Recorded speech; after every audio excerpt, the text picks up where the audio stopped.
Okay, so I'm back. I finally got everything put back together. Everything went back together fairly easy. When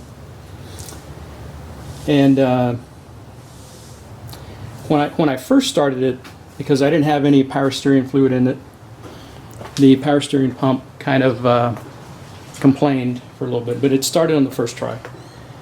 And so now I'm going to go ahead and just start it, show you guys that it's actually working.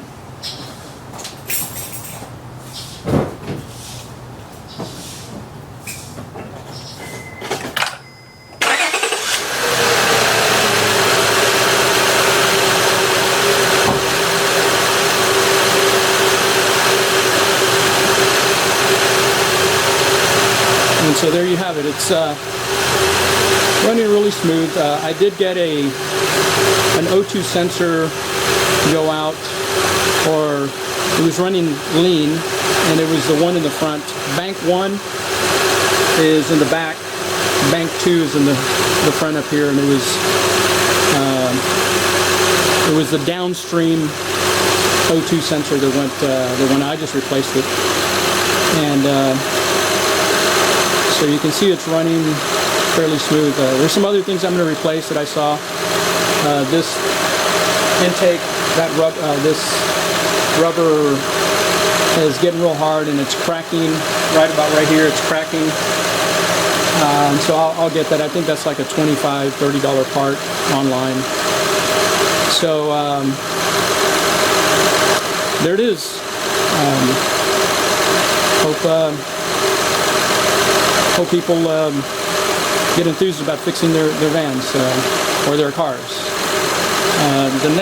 My next project, and let me see if I can pan over there. The next project's going to be my NSX,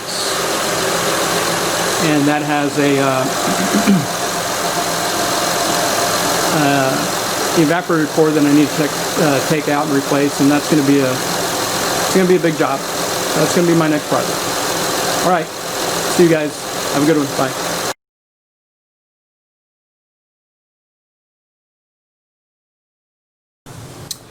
Okay, so quick tip on how to put stuff that has like a clip like this onto a rubber gasket back here. These are rubber gaskets, and these things clip in, and then what will happen is there's a locking nut right here. So this is the cover,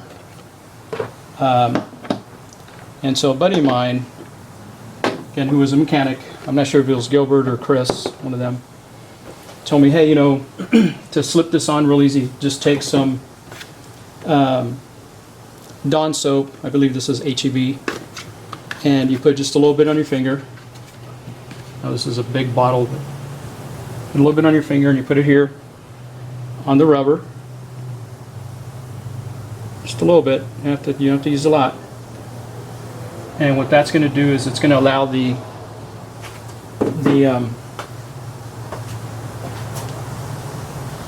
plastic to slip right through the rubber. So let me see if I can get this set up just perfectly here. So I can get it to where it goes. And it just falls in. I don't know if y'all saw that. I hope I wasn't in the way. It just falls in. Then you kind of align these guys. The ones down here, they're hard to see. You align them, and then you just you turn them. It's like a half turn, and there it is. Pretty cool. The other thing that a buddy of mine told me is the hoses for a radiator. And I know you can't see them right now because they're all kind of covered up. But the hoses, if you're replacing hoses on the radiator. Let me go down a little bit here. You know, here's the radiator, but there's hoses, and let's say you take them off, you're going to replace them, you put them on. Sometimes they're real tight.